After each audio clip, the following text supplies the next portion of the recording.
in that moment, I looked the devil in his face and I knew he was real. And so if he's real, everything else must be real too.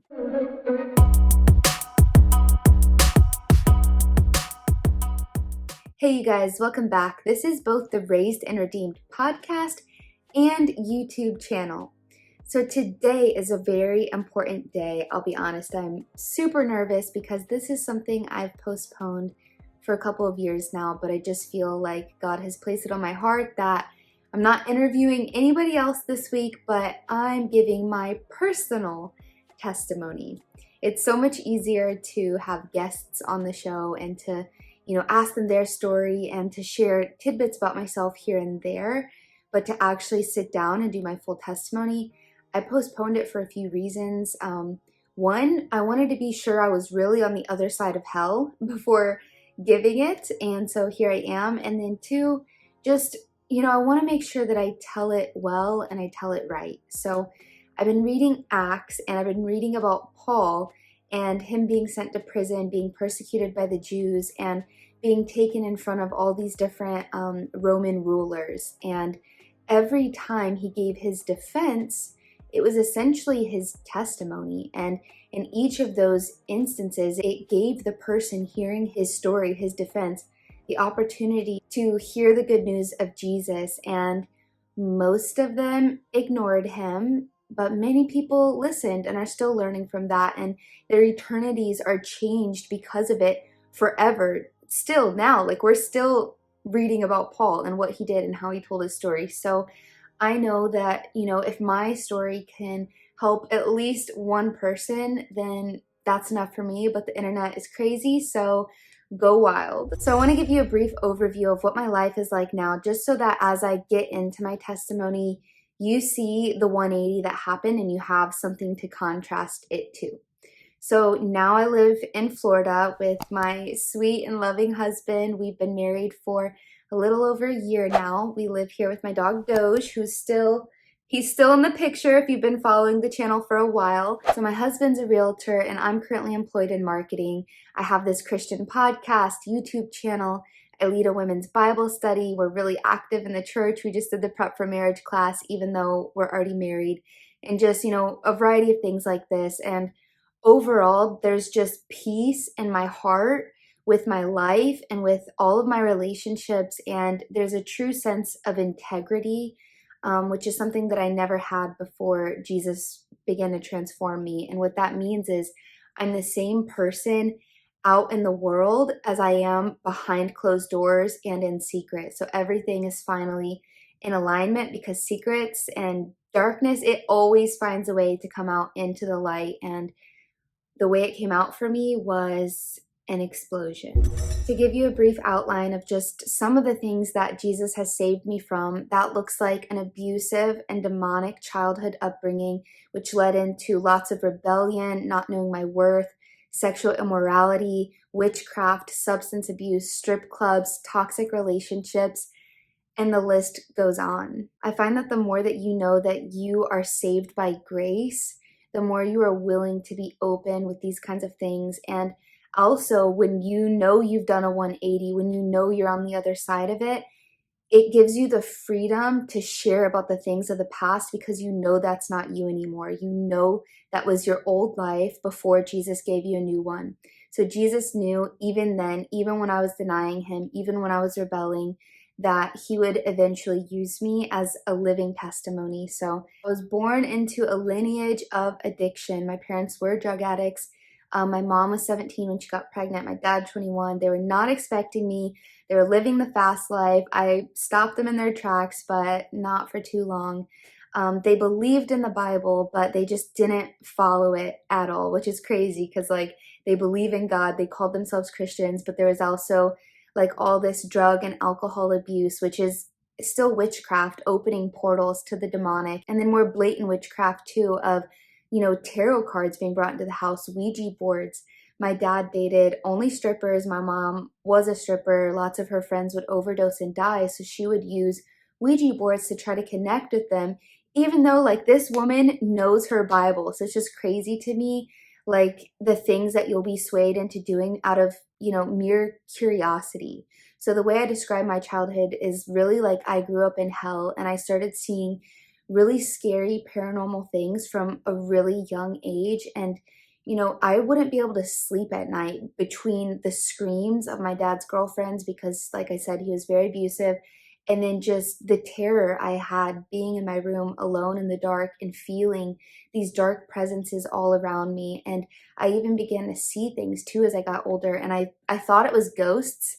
So I was, I think, in first grade when I wrote my first book in school, and it was all about ghosts. I remember I went to the library and I studied all about this. Like, what first grader does that, But I didn't realize that it was demonic. I thought it was ghosts, but now I see, looking back, it was just a lot of demonic activity. There was a motto in my house of "You shall be seen and not heard." So I really didn't get much socialization growing up. My dad didn't let me, talk to other family members or friends or be involved in anything extracurricular because of what was happening at home. He knew the more I was out and about in the world, the more there was a chance that he was going to get told on.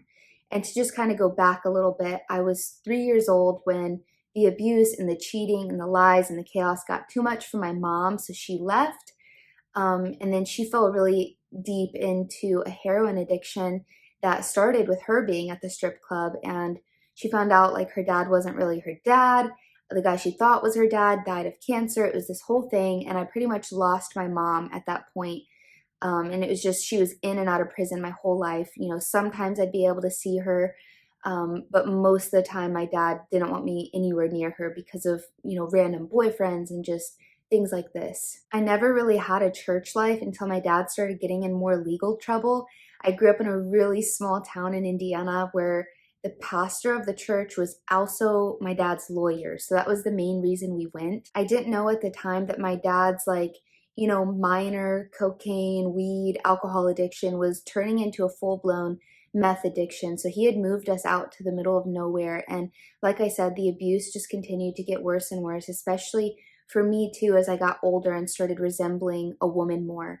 So, the abuse that he would give to his girlfriends and wives, it was now I fell in the same category. There was no more restrictions, even though as a little girl, like I was his baby girl. He protected me like over everything. He defended me over everything. So I feel like that's why it was even more traumatic too, is like it was the ultimate betrayal of like, I'm supposed to be your baby, like I'm supposed to be the one you protect. And he began to turn on me too, because drugs just, they turn you into another person.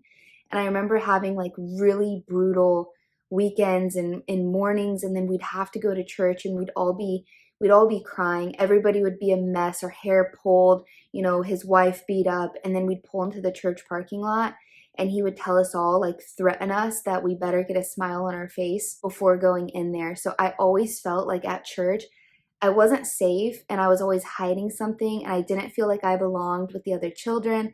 I felt like they were like talking about things I just couldn't relate to because I was just in pure survival mode and chaos at home, where like I couldn't think about jumping rope or, whatever else they were thinking about. I'm thinking like I'm going to leave here and get my ass beat probably, and like I don't want to leave here. So yeah, it never felt like a place for me. But having said that, because everything was as bad as it was at home, I did find myself going to God a lot and praying a lot. I just didn't understand Jesus. So I always believed in God. And, when people ask me, when I get into the details of what really happened at home, people are like, how did you survive? And I really believe it's because I was God's kid. He takes in the orphans. He adopts the orphans. He gives us a family in his family. And so even though I didn't know Jesus yet, I did understand God the Father and the Holy Spirit. And I remember just praying to God all the time to get me out of this, get me out of this house. I began to want to do things like my friends are getting together, my friends are in sports, they're doing all these things that I'm not allowed to do. And I remember the one time I tried to join track, and my dad had this whole conniption. I don't know, like this was a really traumatic memory for me, where I ended up going to track because his wife told me he wasn't home from work, and I thought I could pull this off of doing it and getting home before he got home from work. And he found out that I was there, and I knew I was going to get beat when I got home.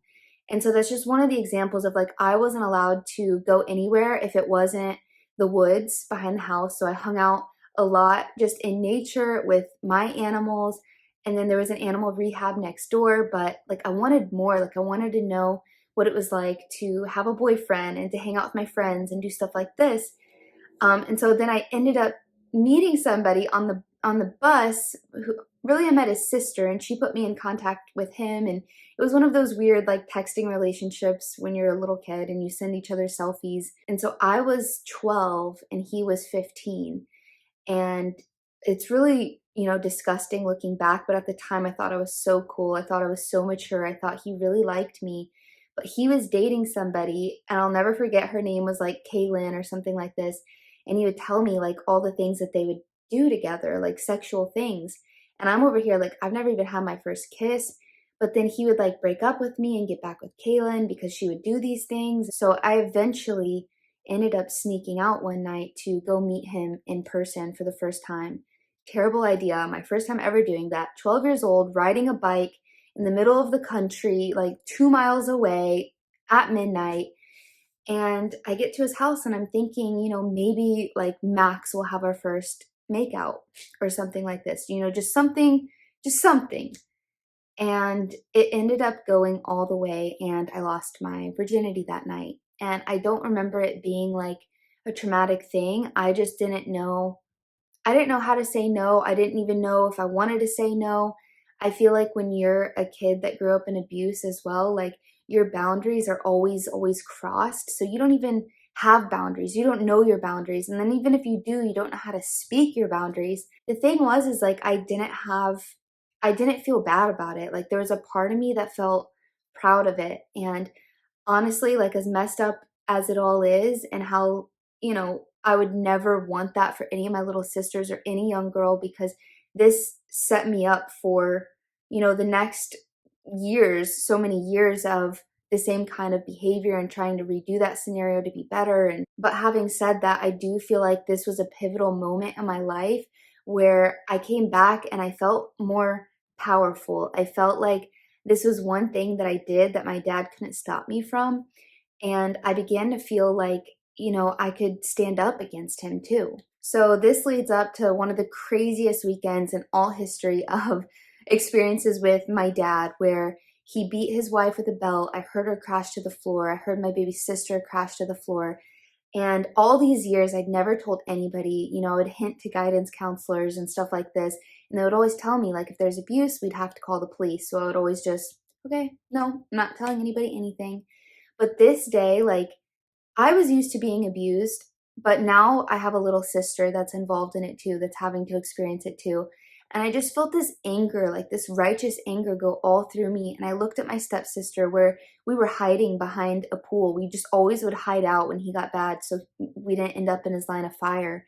And I told her she had to go. And like I said, we lived out in the middle of nowhere. So it was like half a mile up the road to the next neighbor's house.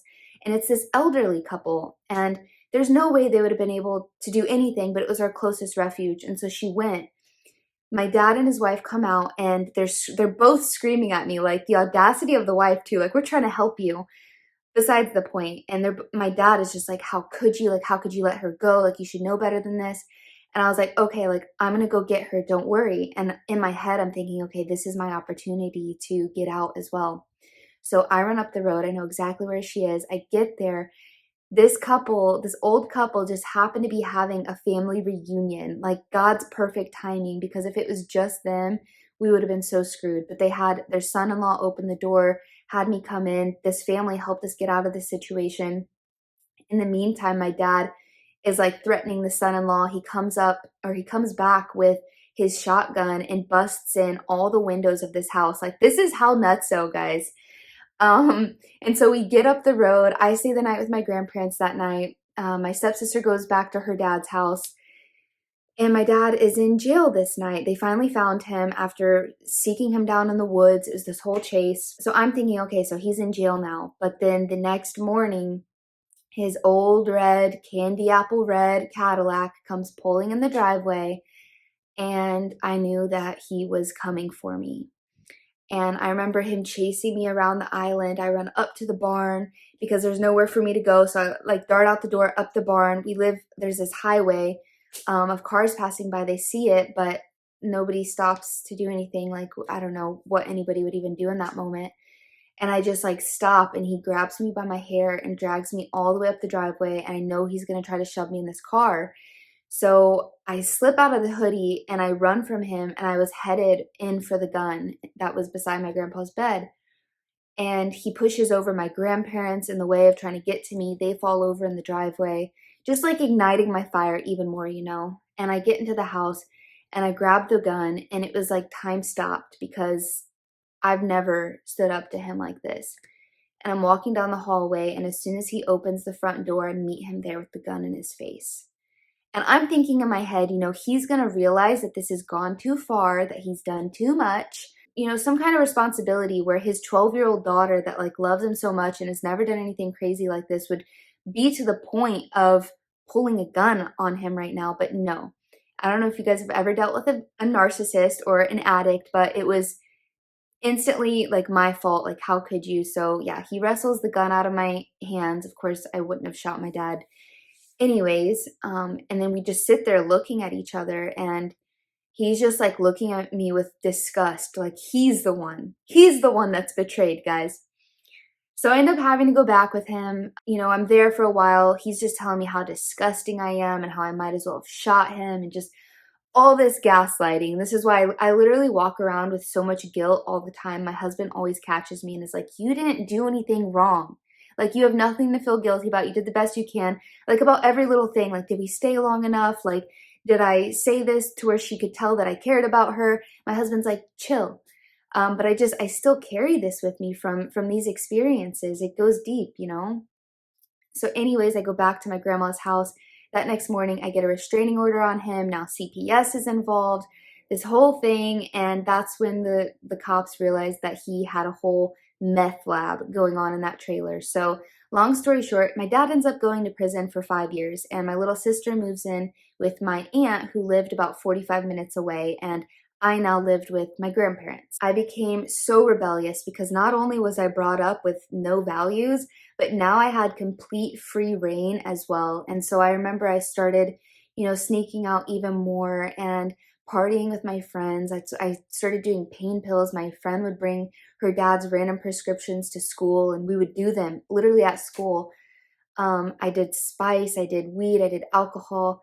So one of my friends that I was hanging out with, she had an older brother who was able to get access to everything. And so we're like 13, 14 years old, literally doing everything, you know? And then there was this guy that pretty much like, I don't even think he realizes how pivotal he was in my childhood, or anybody else that I went to school with either. But this guy, like, I was obsessed with him. And so we actually went way back, and I don't think he remembered that until I told him, but our parents used to do drugs together. And I remember having a crush on him in elementary school, and then he moves to our school later on in like middle school and actually lives with that friend that I was always hanging out with. He moved in with her older brother because they were on the football team together, and he had a bad family too. So now he's living there, and he only dated like good girls, sporty girls, girls that came from a good family, but he messed around a lot. And I was the kind of girl that he would be interested in behind closed doors and in secret, but never, I knew he was never going to date me, but any ounce of attention I could get from him, like, I would do anything. And I was also too nervous to talk to him because at this point I developed literally no social skills. I didn't know how to talk to people. I was not comfortable in my own skin. So this is a big reason that I drank so much, is it was the only thing that like gave me any ounce of confidence. And then I would drink so much and not even remember what happened or what I did or what I said. And this turned into just a terrible, terrible reputation that I was building for myself at school, because wherever he was, if he was at a party, if he was at the house, like, I was there and I was doing whatever he wanted me to do with whoever he wanted to do it with. And rumors were going around quick about me. And, you know, I was no longer like the abused girl. I then became like the slutty girl, the secret girl, the home wrecking girl. And other girls don't like that because you're now a threat. And so this is when fights started happening. I got suspended from school. I was in a handful of fights. And, there's a lot of drama in my friendships. I had good friends, but there's just so much drama, and everything was just bad. It was really, really bad. And because I knew this guy would never date me, I also hopped around guy to guy seeking love in that same broken way because I didn't know any different. And I settled for the kind of treatment that I watched my dad give to women and I watched my mom settle for. And just that was the norm in my community, in my town, in my school. And so I settled for garbage and my life just became garbage. And I really that's really what I wanted was love. Like I'd been seeking love and I just didn't know how to get it. And I was going about it like a wrecking ball. And it got to the point where I knew, as much as I loved my friends, as much as I'd never lived in another town, I couldn't imagine leaving. Things at school just got so bad that I knew I couldn't stand it anymore. And things at home were getting worse too because my grandma was so poor. They could barely afford to pay the bills. I had been working. I started working when I was 15 because we were so poor. And, I got all my school clothes at Goodwill. It was always really embarrassing because I wanted more. I wanted nice things, but we just couldn't afford it. And then they had to take my money to pay for the bills too. And I feel all that stress that was on my grandma, because now she's supporting my dad in prison, definitely an enabler. Um, rest her soul, she meant well. She just didn't realize what she was doing and the fact that he was manipulating her and that he was still doing drugs in prison, but that's a later story. And so my aunt that my sister went to live with was giving my grandma money to help take care of me and pay for cheer because I'd been in cheerleading. And finally, I was texting my aunt a lot, and she's like, why don't you just come live with me? Why don't you be a kid for once? Why don't you think about you for once? And I simmered on that for a while, and I finally said yes because I had literally nothing to lose. It's crazy though. I want to just note on the fact that Jesus was pursuing me in every season because no matter where I was or what season I was in, there was always at least one person that was trying to pull me to him, that he was using to pull me to him. And so there was little trickles of that in every, wherever I lived or wherever I was. And I had a friend that was at that old school that, talked to me about Jesus and brought me to youth group. And, her mom would take us out for ice cream. And I always felt like I am way too dirty. I'm way too bad to be hanging out with you. I don't know why you like me. I don't fit in with these church people once again. But she did take an interest in me, and I actually reached out to her a year ago and was like, you don't realize you were a reflection of Jesus to me in that point in my life when nobody else was. So I moved in with my aunt. Now I moved to a different school, and this was a fresh start for me, and I was so excited. I was now on the school news team. Everybody was interested in who's the new blonde girl. And I held my reputation sacred. I knew I was not going to blow it up this time.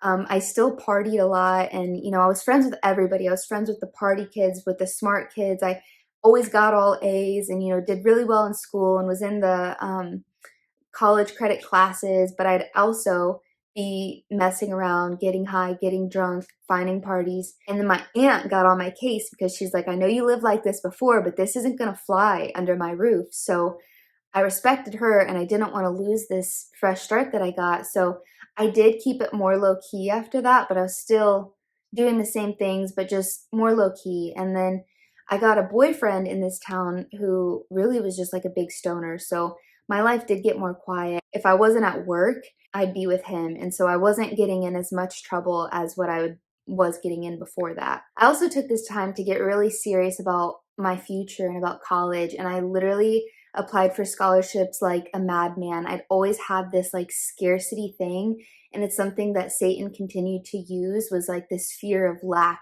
growing up in poverty. You're not going to have enough. So I worked. And I really, after junior year, from junior to senior year, I really didn't have many school experiences where I went to games or, extracurricular things because I worked so much and I wouldn't spend my money. And I ended up saving 20 grand while in high school those 2 years. And I was saving this for college.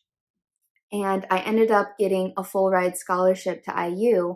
And that was just finally I felt like all these prayers had been answered of God, get me out of here. God, get me out of here. Where he did. He just kept making a way where there was literally no way before that. But at that time, I still wasn't acknowledging him. And then just to note on like the spiritual life in my aunt's house too, is like there really wasn't one. Like she used to go to church, but then the people at the church, there was like some drama. So by the time I moved in, there was no church life, but there was like one crazy encounter. This is one of my first like real demonic encounters as I got older, where I had this sleep paralysis dream where this demon was fighting me in this dream, and I told myself I was going to wake up, and like he was like, no, you're not. And finally I did wake myself up, and I felt him in the room, and I was like, what the heck? Like, you should have been gone. Like, when I moved here, I thought all of the demonic was left in the old town with my parents. I didn't think anything would come with me, but it did. And like I said, I worked at Steak and Shake at that time. So a group of Mormon missionaries came in and just so happened to ask me if there was anything they could pray for me about. And at that time, like I'd never seen a Mormon. I thought they were like Christians or something. And I told them about this, and I ended up coming to their church. They all laid hands on me and prayed this demonic spirit away. And I never experienced that spirit again. So really, like the spiritual things got really quiet for me after that. And then the next part of my life was going off to college. So the summer that I went to college, my grandma ended up passing away, and my grandpa passed away about a year, maybe two before that. So now both of the people who were like my parents were now gone. And the way I found out about my grandma's passing was pretty traumatic. I'd been donating plasma because you get paid for it. I think I made like $200 or something. So I was donating plasma all the time. I wasn't allowed to work while in the scholarship program. They just wanted us to go to meetings and go to class. And so there was a no work rule. But I was always, like I said, I had this scarcity mindset. Like I wanted more, I needed more. And so I was donating plasma, and I get the call and I find out that my grandma passed. It was a pretty big loss in my life. And the more people that I lost, it was like the less accountability that I had. So this scholarship program was full of kids like me who were minority kids, came from poverty, or, like just other minorities, and didn't really stand a chance getting into college, but had good grades that proved that they would do great at college if given the chance. So my roommate was another girl that was just like me, pretty much in upbringing. And I remember playing with the idea of going to the club and starting to dance, because I remembered hearing my mom and all my dad's girlfriends talk about how much money they made. And they also really desensitized it. Like, it's not stripping, it's not sexual, it's just dancing. It's just dancing. That's how they would tell me when I was a little kid. So I was like, okay, it's not that big of a deal, right? Like, it's just you put on like a sexy outfit and you dance and you get paid a lot of money. So 18-year-old me ends up in the strip club for the first time, a place that I never thought I would be. And really, I don't understand it, because it's not like I was at a rock bottom. But the devil has always convinced me that I'm not going to have enough and I'm not going to survive. And money was really my master. It got really crazy because there was this old creepy guy that was like obsessed with me. And he was like really possessive and scary. And I didn't want to talk to him anymore. And a group of the girls, the dancers, ended up cornering me in the locker room and telling me that I had to go out there and talk to him and hang out with him. Otherwise, he was going to leave. And he brought in the most money, so none of them wanted to see him leave. So that ends up being my last day at the club. I never went back after that. I wanted to experience the college life, and there's lots of like really wealthy people that went to my school, and I wanted to have the kinds of clothes that they had and the kind of makeup, and just I wanted that look that like I was from a good family and I was worthy. But I didn't want to go to the club anymore, because now my focuses are on school and like the actual college experience. So me and the same group of roommates end up finding like a seeking arrangements app, and that's when the whole sugar daddy lifestyle started to happen in my life as well. Kind of like how people say weed is the gateway into doing other drugs because it desensitizes you and it opens the door. This is the same way with the club, where it doesn't, I mean, it's definitely the devil's playground, like I'm not going to say it's not, but just like performing dancing might not be terrible, but it does open doors to all these other much deeper, darker things, and you fall down quick. Like when you're playing in the devil's playground, like if he can get you to trip and fall down the slide, like yes, that's exactly what he's going to do. So I'm doing this, I'm going to frat parties, I'm blacking out, I don't know how I'm making it home most nights. if I even made it home at all. I'm ending up in class the next day, have to leave to go to the bathroom to throw up. Like, I was a train wreck the whole first semester of college, but I was still all A's, you know, like nothing ever impeded me from that. And then I ended up meeting somebody who would later be my fiance. Not the guy I married, but this guy I got engaged to. And he came in like super romantic, super salesy. He knew what I wanted. He spoiled me, like all these things that like only the older, wealthier men were able to do. This guy was my age, you know, from the same town as I was from, and he was taking me to like luxury dinners and massages and trips and all of these things. And I remember thinking like, this is what I've been looking for, but in somebody my age that I would actually be with. But we started off on a very sexual note. And, you know, I really believe if you want to be able to tell the trajectory of a relationship, go back to what it was rooted in. And that's how you can tell. And our relationship was rooted in sex and a facade. We end up dating, and I come back to college for the next semester, and I'm like, okay, we're going to do long distance. I'm going to make this work because he lived in Arizona for college. He went away all the way across the country and went to ASU. So we were going to make long distance work, but we were both just such a mess. We'd both been like locked in animals that were free and just like didn't know how to control ourselves. And, you know, I cheated on him and he cheated on me, and we lied to each other. And it was just, and we would try to get back together and make it work. And we ended up moving in together that next summer into his mom's house. And we were just like on the path to destruction together, doing all these things for money. Now as a team, like I said, selling things we shouldn't be selling. We started shoplifting. It was really bad once again. Nothing probably would have changed unless I was physically forced to stop. And that's exactly what happened, because I got in trouble. I got caught shoplifting. He never got caught. They had been building a case on both of us, but I was the only one that got caught. Yeah, so I knew then, like, I'm 18, I could lose my scholarship. This could impact the rest of my future. And I was so scared. I was so mortified. And this leads to my first encounter with God, where I then have to go home for the weekend because my ex at this point, he went on a trip to Africa with his dad. In the meantime, I find out that he's cheating with another girl. Somebody DM'd me on Instagram, and I'm laying in my aunt's pool. I had just had to confess to my family that I have this shoplifting charge. I find out that my boyfriend is cheating on me again. None of my friends had visited me all summer. I realized like we were really rooted in parties, and like it just wasn't a friendship that was like built on true depth. So I realized I really didn't have any like close friends. I hated what I was studying at school because I was studying like business management, because I thought it, once again, it would be the thing that made me the most money. And just all these things. My relationship with my family was bad. Everything was bad once again. This situation revealed to me the fact that I wasn't the kind of woman that somebody would want to be faithful to. And I wasn't the kind of friend that somebody would want to be friends with. And so I knew that I had to make some serious changes. And I'm laying in this pool, looking up at the sky, and I knew I couldn't fix this by myself. And I felt God tell me to let me help you. And I started watching church services online, and I ended up doing my community service that I had to do at this church, and I met the pastor in person, and I began to be curious about God, curious about more. And so I went back to school that next semester and ended up blocking this boyfriend at the time. I was like, you are a dark hole. Like, you don't deserve me. I need to heal. I began to get really curious about my healing all around the same time because I didn't have a clear compass of truth.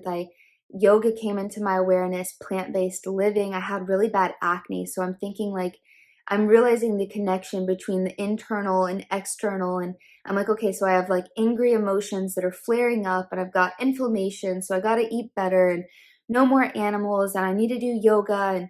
And I was reading the Bible, but I was also interested in Hinduism. And I was open to all of it. I was taking in all these messages, and a lot of like new age stuff began to come into my awareness, but I was also in a mostly Christian environment too. And I would go to these college youth groups and these college church sessions. And, once again, like it was sort of a hit, but really I still didn't have that relationship with Jesus. So this fell out. But I did end up going on a mission trip with this ex-boyfriend because we got back together again and we go on this mission trip.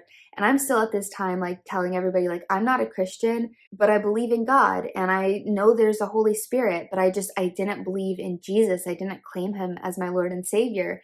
So I wanted what was good. I wanted what was God. I wanted healing. I wanted truth. And I was getting closer, but I still wasn't quite there yet. And then I moved to Arizona with this boyfriend and I left my scholarship program and I just knew through faith alone that my school was going to still somehow be paid for.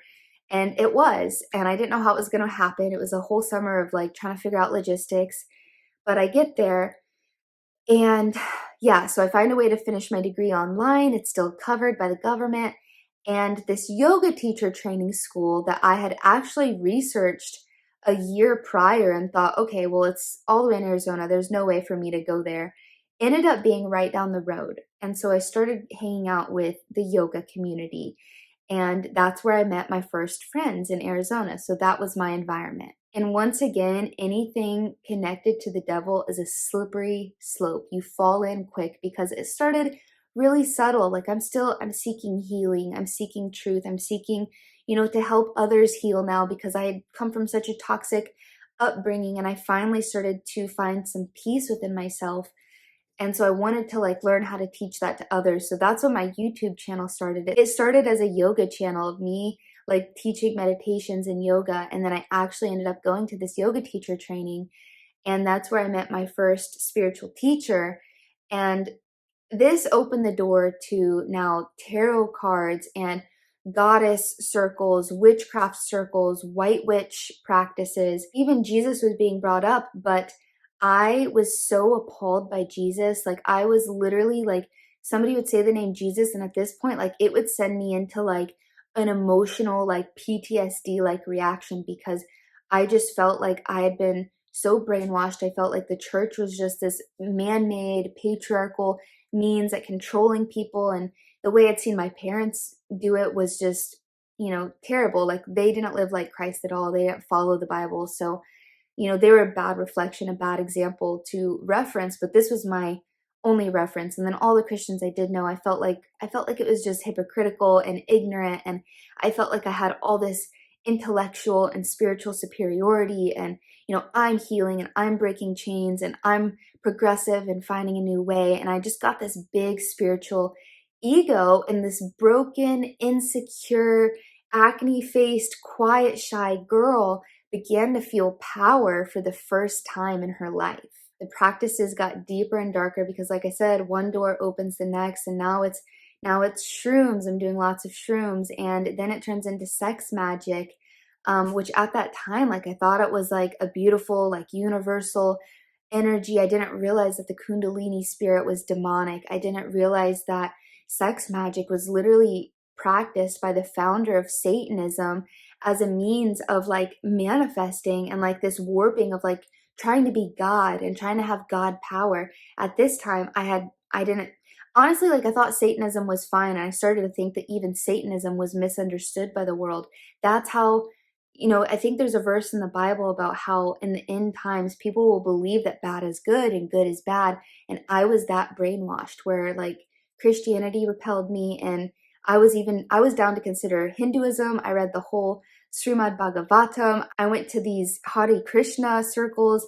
I was into everything except Christianity, and that even includes Satanism. In the middle of this healing, I stopped wanting to have sex with this boyfriend who I think was now my fiance at this time. He had proposed to me, and we were like best friends. Like really, it began to feel really platonic where I just wasn't interested in having sex with him anymore. And it wasn't like I wasn't seeking anybody else or anything like this, but I think he got bored, and I was probably bored too. And he started like sharing these fantasies of, other people, and, really just anything we might have had began to be more and more chipped away. And then he had to go away to this military training at the same time as we ran out of money. So once again, the devil is bringing this back into my life.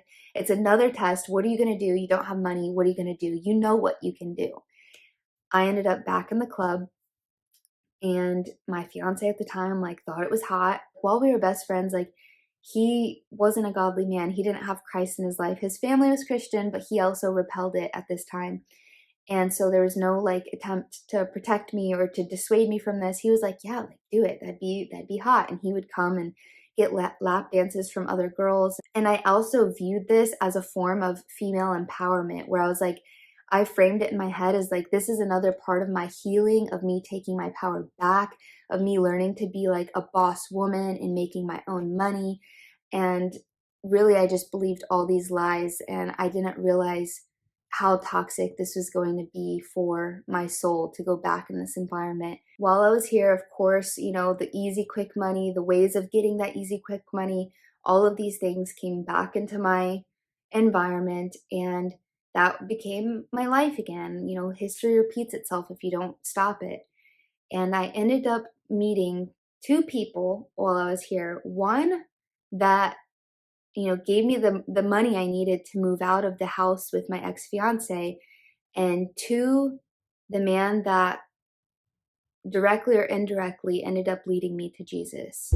So I'm going to start with the one that ended up leading me to Jesus. So when I met him, we both had rings on our hand. I had my engagement ring, but I knew this relationship was pretty much over.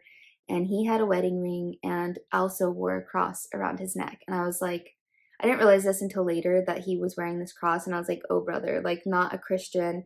Um, and we argued about like the goddess faith versus Christianity. And it didn't start there though. Like it started as like a really lusty, just like intimate connection. And I believed him when he told me he was separated, because I knew that I had a ring on, but I was separated and I knew I was going to be moving out eventually anyway. So I believed him when he said that was like his situation too. And at that time, I believed in the universe. I did not believe in God the Father, the Christian God. And so it felt like everything in the universe was aligning for us to be together, where he ended up getting a sales territory to be like right a couple hours away from where I lived, because he lived in California, I lived in Arizona, and he got a territory in Arizona. And he was then coming to see me like every other weekend, and we'd get a hotel together and we would do tarot cards and try to figure out our future. Like, are we supposed to be together? And I realized like his wife was more in the picture than I thought. And it was like, she would call and it would be this fight, and he would be like, she's just having a hard time letting go. And then he ended up telling me that she was pregnant, like a couple months into our relationship. And at this point, like, I already think that I'm in love with this guy. Like, I wasn't able to just let the relationship go. It was going to take a lot more for me to let this relationship go. This is just really hard for me to talk about. So the tarot cards were pretty much telling us that, we had a new hope and a new future, and we were meant to be together. And then I convinced him to do shrooms with me, and it ended up being like a really sexually demonic experience, where I didn't realize it at the time, because I was actually having fun with my demons at that time. But I remember seeing them, I remember how they looked. I have another YouTube video talking more about them, but like they had these like horns and these long tongues, and everything was vibrant, rainbow colory. And they were like laughing and playing, and I was laughing and playing. And I remember him telling me the next day that he was actually scared because he felt them. And so I feel like those ones, like, they were both of our demons, but I don't know. I feel like those ones were more so hanging out with me, because like I'm in the strip club, I'm in all these sex scenes, I'm doing all these things. Like these sex demons had been attached to me forever at this point. And so then our arguments get more and more serious about religion and about faith. And this book comes into my life because I'm reading all these books at this point. And this one is called Mary Magdalene Revealed. And it's essentially a love story between Jesus and Mary Magdalene. Whether it's biblically accurate or not, I didn't care at that point. It was just, he might not have loved her in that way, but this book was relaying it that like she was in love with him. And in reading about her love for him, I began to be curious about him too. And then also like being in a relationship with this guy who was like an ex-gangster. Like he used to do really bad things, and then he found God, and he would tell me how like he would be a terrible person if it wasn't for God. Like he was already living in sin, but it would be even worse if he didn't believe in God and if he didn't believe in the Bible. And so like that was happening, and then this book is happening, and I started to be curious about reading the Bible too. And some of the first verses that actually like stood out to me and started to make an impact on me were about sexual immorality and about how Jesus was going to be returning soon. And it just felt like the conviction in me began to grow, where I just gradually started believing the more I was started reading. So then a weekend happens where, we get together as we always do, and we talk about how like I'm done with the club forever. Like, what do I really want to do with my life? I'm like, I want to teach. I want to be influential. I want to like lead women. I want to help people, like all these things. And he's like, okay, so you can't go back to the club. Like, once again, that's not integrity to have these goals and dreams and to see yourself this way, but then to be doing this in the dark. And I agreed. I was going to leave the club. We were going to be together. So we're serious about our relationship at this point. Like, we're going to buy a house together. We're going to be together. I think I was like reading the Bible while he was showering or something, and he comes out. We'd had like a nice sushi date that night. He comes out, and I'm like feeling distant from him for some reason. And I don't know what it is. I think maybe I'm like insecure and breaking out or something. And so he dims the lights, gets closer to me. And as he's like looking at me, his face begins to warp. And I start seeing this demonic figure in him where his nose turns into a snout. And I'm seeing a gorilla, and his eyes, like he turns completely black, like a silhouette. And then these evil yellow eyes come shooting through him, and I'm just like astounded. Like, I don't even know what I'm seeing right now. And like I said to him, I'm like, I see a beast in you. And he told me he was seeing the same thing. I don't know if that was true, but that's what he said. And he like shakes it off and tells me it's not a good spirit. And he like gets up, and he's like squeezing his fists, like squeezing my hands in fists. And he's breathing really hard. And I can tell he's fighting this demon. I think this demon was his demon, or this demon was using him to get to me and have sex with me. I've heard that demons can become infatuated with humans. They think humans are beautiful. And if you open portals, they are going to walk through those portals. So this big demon was trying to get to me. And I felt that. Like, I felt so uncomfortable, like with my legs being open. I felt like this demon wanted me for that. And this demon was casting this illusion over his face that he was being strangled and that his eyes were bulging out of his head. And being a believer, you'd think that he would call on the name of Jesus, but I don't know what he was praying, if he was saying something internally. Eventually it stops and it goes away. So I don't know what happened. But that night, I ended up praying for the first time in 2 years, despite having a whole YouTube channel speaking radically against Jesus. I was humbled in that moment, and I felt like even though he prayed, like 4 hours had gone by of like us talking, like what the heck was that? And I still felt it in the room. Like, little did I know, it's like right beside me. But I still felt it in the room, and I asked him to pray, and nothing was making this leave. And I felt in my heart that I needed to pray. I needed to pray, but I felt so choked up too. It felt once again like a challenge, like that demon that was in my room back when I was a teenager living with my aunt. That was like pretty much like, you're not gonna pray, you're not gonna do it. And so I did. And that was like tears streaming down my face. I prayed out to Jesus to protect us. So this experience changed everything for me, because while I'd seen demonic and encountered demonic, like while on shrooms and other things like this, I was completely sober in this moment. And this revealed to me, like, this isn't just visions, like the spiritual world is real. Demons are real, because in the New Age belief system, you don't believe that Satan is real. You don't believe he's a real person. You start to believe that evil and darkness, it's all like a state of mind and you can transcend this. But in that moment, I looked the devil in his face and I knew he was real. And so if he's real, everything else must be real too. So I really just started seeking the truth. And I remember, like, I looked into all kinds of belief systems, what all the different belief systems believe about good and evil and how to keep yourself protected. And I was still coming to the Bible too. And I told my friend Tammy at this time, who was in my yoga teacher training, she was the only Christian I knew. I told her about this encounter, and she invited me to church with her. And that's when I started going to women's groups and church. And I remember standing there, and I still didn't believe in Jesus at this point, But I remember standing in service and seeing these families and just feeling convicted in my heart that like I want him to have that with his family. I want him to be there with his wife and his kids. And I want this. Like I want a family like this. Like I don't want to be a part of a broken home. I don't want to break up a home. While being at church, I also became convicted of the fact that in being so self-focused and always seeking my healing and my empowerment, other people were now being hurt because of that. Like I was no longer the victim, I became the perpetrator, and I was realizing that. And it was like these things, like this moral compass was just like coming into my heart. And the ways of the Bible just began to, like, God just began to convince me that it was true and that it was good. And I only learned that in beginning to practice it because I knew I had opened portals. I began to understand sin at that point. And sin is really just stepping out of the presence of God and into darkness.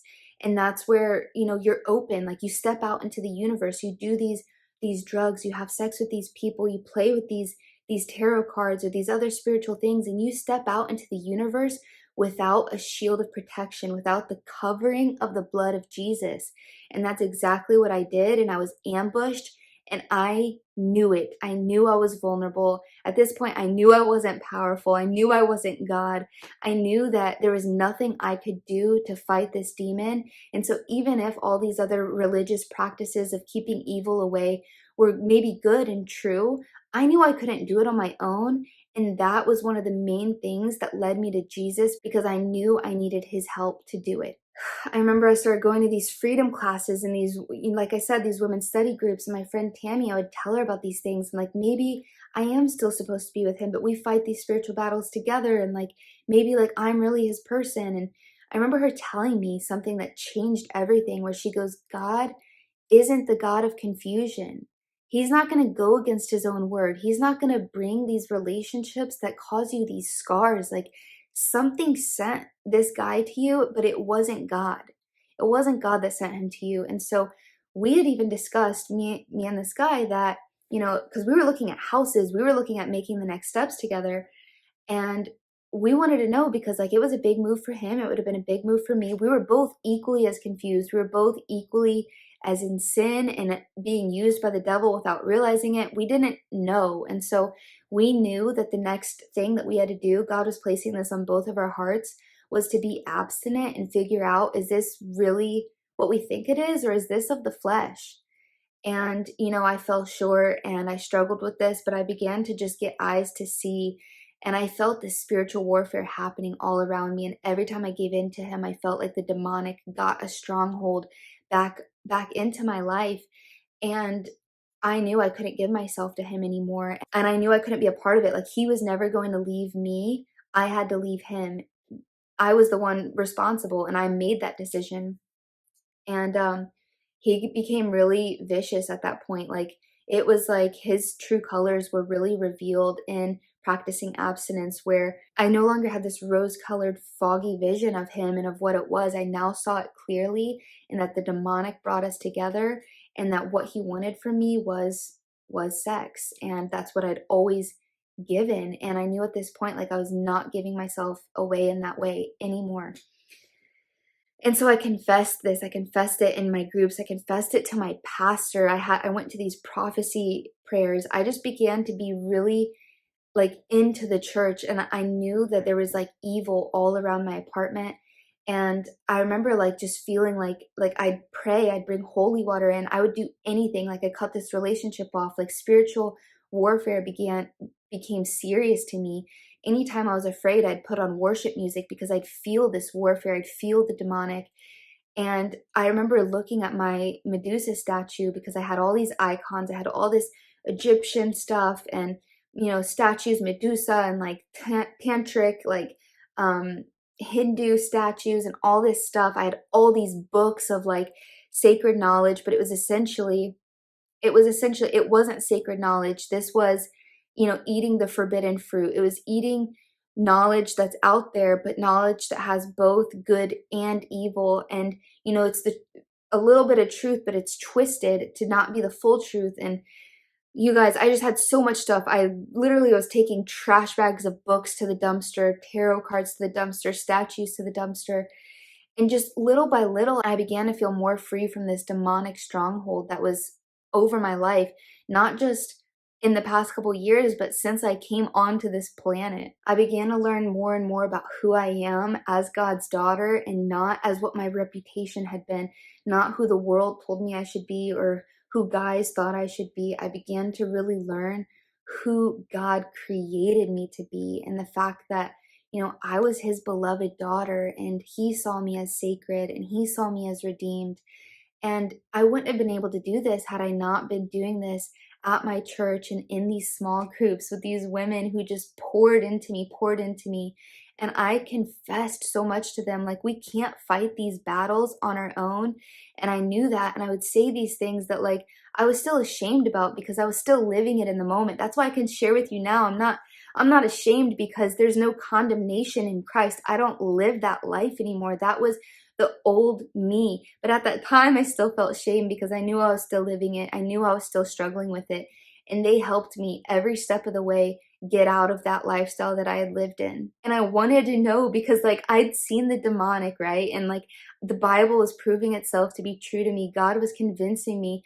And I started to share, like, my YouTube channel. I began to take all these old videos down. I deleted my Facebook page that had all the new age stuff. I deleted all my new age, like, sexual, naked, revealing, shrooms, drugs. I deleted all this from, like, my socials, everything. And I started talking about Jesus, and I was losing friends. I was losing followers. I was losing people in my life. People thought I was crazy. And I was like, God, like, I really need to know that you're him and he's you, because, like I said, I always believed in God. I just didn't believe in Jesus. And that's what brought me so much chaos, is because I never knew, like, okay, so Jesus gives us an example of how to live and how to stay close to God, because God came in the flesh and showed us how to keep ourselves protected and free from the demonic and disease and all these things.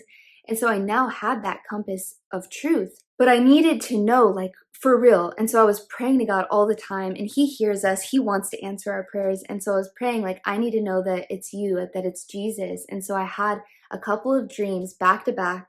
This was right around the time I got baptized. I can't remember if it happened right before or right after, but I was laying in bed in this first dream, and it was another sleep paralysis dream where I was stuck.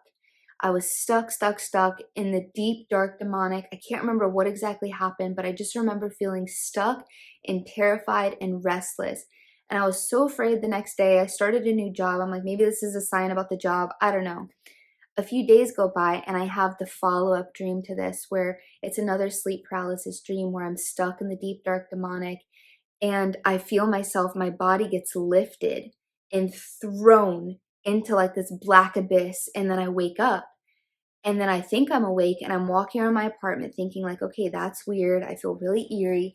And then I get lifted up and thrown into another black hole of the demonic. And then I wake up for a third time, where now I know, like, I'm in my bed and I just feel helpless. I feel like I'm so deep, like, I don't even know. Like, I'm so deep, dark, and down. I'm alone. I'm restless. Like, I can't move, but my body won't rest either. And just when I'm, like, thinking that there's no hope, that I'm stuck here forever, it just felt like eternity, I began to see this light in a distance. And this light began to get closer and closer. And even just the first glimpse of the light, my body began to feel rest. Like, just seeing it, like, there's hope out there somewhere. Maybe not here, but it's out there. And it brought me some peace. And then it got closer with this vibration of just whoa. And next thing I know, this light is all around me, where I physically feel the warmth of this light. And my whole body rests, where I'm finally breathing and I'm at peace, and it feels like I'm in heaven now. And in that moment, it's like the sun is in front of me, but it's all around me. And through the center of the sun comes the face of Jesus. And I woke up, this time for real. And I knew that he was real. And I knew that was him telling me, like, I've saved you. I'm here. I'm with you. It's me. Like, there's nothing to hide here. It's me. I'm the one that you've been looking for. I'm the one that you've been waiting for. I went into my baptism like, yes, like this is my God. This is my Jesus. And I was ready to live a new life. It's so crazy looking back before I believed in Jesus, like these encounters that I'd have with him, like when I was doing a bunch of shrooms, and like this really bad demonic alien like trip that I had where these demons were telling me that I was meant to be in the sex work world because I was seeking my passion. This was like right after I moved into my apartment on my own, and I just couldn't figure out my purpose. And I went to mushrooms to find it rather than to God because I didn't believe in God at that time. And as these demonic aliens started coming close to me, I felt God behind me. Like he was like behind this big translucent layer. And he's like, you don't have to go in there. And I was like, no, like I need to find out if there's a great mother. I need to find out about the aliens. And he let me go. He let me go in there because, you know, we have free will, but he never left. And I feel like that's the main point is like, no matter what I did, he was always there looking over me, and he always gave me an option out. But before I knew that Jesus was real, it didn't mean much to me. But then after my baptism, it's like it's not like everything is just better. It's not like all my struggles go away. And I really struggled with like, okay, how can I give up this old lifestyle? How do I fight these temptations? How do I stay sexually pure? How do I do it? And I was reading the Bible, and there's something about how like God never tests us, or like there will never be a temptation beyond what we can endure. And essentially, like God always gives us a way out.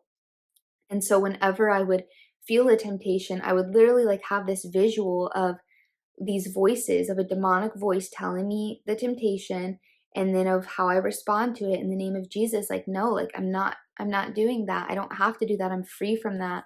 And so it really wasn't about being like this, oh, holy Christian right away. Like I really struggled um, with all of that and like calling myself a Christian because, you know, I wasn't one of the goody two shoe, like Christian kind of people.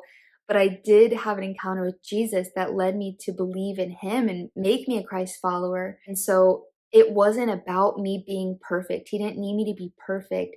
He just needed me to keep following him, and that's what I did. Like, I didn't care about the rules. I didn't care about the religion. I cared about building that relationship with Jesus. And in growing closer to Jesus and in reading his word and in being close to his people and in his church, my ways just naturally began to change because I began to see that there was something better. There was something better for me, and that I wasn't like settling for anything less than what God has for you. I began to see it as literally settling for dumpster trash when God has prepared this whole beautiful feast for you. But yeah, I really spent the next season of my life, like I said, just getting to know who I am in Christ, like who I really am and what I really want. And I made a list this time of what I want in a husband. And I was like, he has to love the Lord, like non-negotiable. We're not going into the demonic with nobody again, not for nobody. And I was like, he has to love family and be good with money and emotionally intelligent and be ambitious. I just wrote this whole thing. And at this point, I'm finishing up my freedom class, and I would keep telling myself I'm not going to date until the end of this class. And of course, you know, I backslid a little bit. I started drinking again. It's crazy. Like the devil was not trying to let me go. And anytime God gives a word or gives a revelation, the devil really does come in and try to steal it. But God was holding me tight, and I was still holding him tight, even though I wasn't perfect.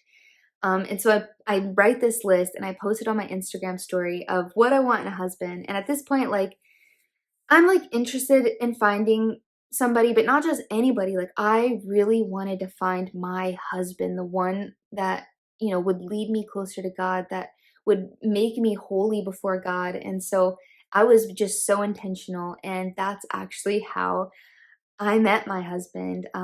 V followed somebody who shared my, like, we have a whole story. If you want to watch our story, that's another video. It's another episode. If you go down, it's one of the first ones on my podcast, how we met. But anyways, he finds me, he messages me, and we just like started deep in conversation. It was like instantly from the beginning, like these paragraphs. And he lived in Florida, I lived in Arizona, and we started FaceTiming all the time.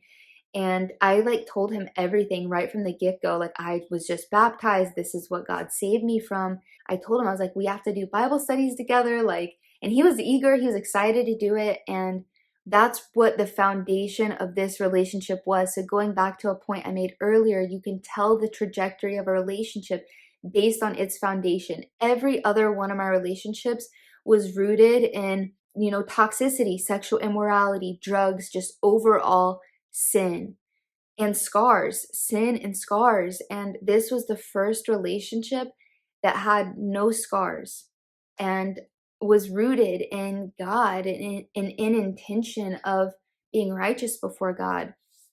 And I came to visit him, and like my lease was up. Once again, go watch the other video, listen to the other show about this, but essentially it just felt like God supported every part of my move and coming to be here with him. Like I thought I was going to have a couple months to end my lease, to sell everything. No, all my stuff sold in 4 days. And now I'm in this empty apartment. My friends like stopped talking to me because they thought this was crazy that I was moving. And these were also friends that I used to drink with, and they just weren't really like interested in all my God talk and all of this. So there was nothing left for me. Once again, there was nothing left for me in Arizona. And V goes, "Why don't you just come early?" And so I bumped up my ticket and I came here, and we got married right away because I knew I didn't want to fall into sin.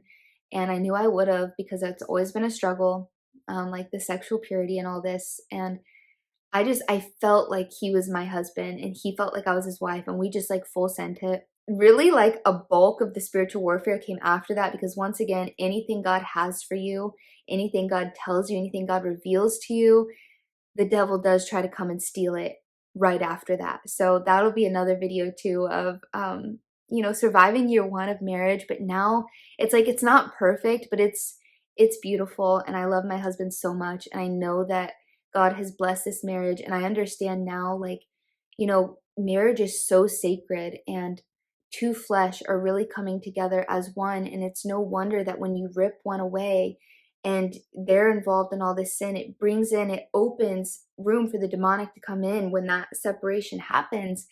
And I don't know, I've just learned so much. And marriage is just literally the best. And I learned how to love more like Jesus. I learned how to receive more love, like as Jesus loves me through my husband. And I've just, yeah, it's been great. But obviously, like all the brokenness, it doesn't just go away. Like when you get married, all of the scars from the past, all the people you slept with, all the drugs you did, like all those pieces of brokenness, it's not like they just all mend together right away just because you get married. No, like you still are going through a healing journey of that, but it's like now you do it together. And so just like, when you're feeling this pain, when you're feeling this brokenness, it's something that leads you closer to God. You come closer to God because like he helps you heal it. It's the same thing when you're now married, but you come in with all this baggage like I did, where this brokenness can be something that binds you closer together. It can bring you into deeper intimacy and knowing of each other. So I don't regret anything, because I know that God is going to use my story to speak to many other young women who think that what they're doing is empowering, and just all these lies that the devil tells us. I know that my message is for those girls who don't realize yet that the devil is chipping away more and more and more of their soul each time they show up, each time they give themselves in that way. So that's the last thing I want to say to you, if you're walking in that, is that you are God's beloved daughter. He loves you so much. He wants to hold your hand. He wants to pull you through this. He wants to show you what's on the other side of this if you follow him. While his love is unconditional, his blessings aren't. They do require obedience to unlock the door to those blessings. And he wants you to walk in that. He wants you to receive that. He wants to give you the desires of your heart as well. And those desires are things that he planted. Those spiritual gifts are things that he planted. If you're in the new age and you're like, I don't want to stop, using this gift or utilizing this, like the psychics, the tarot cards, all these things, God gave you that gift. God can use that gift. God can redeem that gift. Satan has stolen it and is using it for the work of his kingdom. If you lay your life down for Christ, you still get to live in that gift, but now it's redeemed. Now it's used for God's kingdom, for the kingdom of goodness. And so, Like, he can redeem anything, any part of your story. If you feel too far gone, too dirty, too shameful, I just hope that my story shows you that God comes for us. Like, Jesus came for people like you and me. He's close to the brokenhearted. You just have to call out to him and begin to seek him. Like, don't stress about the rules. Don't stress about being a perfect religious person, any of this. Just call out to Jesus, and I promise that he's going to reveal himself to you, be it in dreams, in visions, in intuitions where you just know he's speaking to you, in his word, in the people that he places in your life. He wants to speak to you. So that's all I have for my testimony today. If you haven't watched my other videos, I love to have people on the show and share their testimonies. It's much easier, like I said, to talk to other people about their testimonies. So I've got lots of those videos. Be sure to subscribe if you're interested in things like that. And that's all I've got for you today. So until next time, you guys, I hope to see you soon.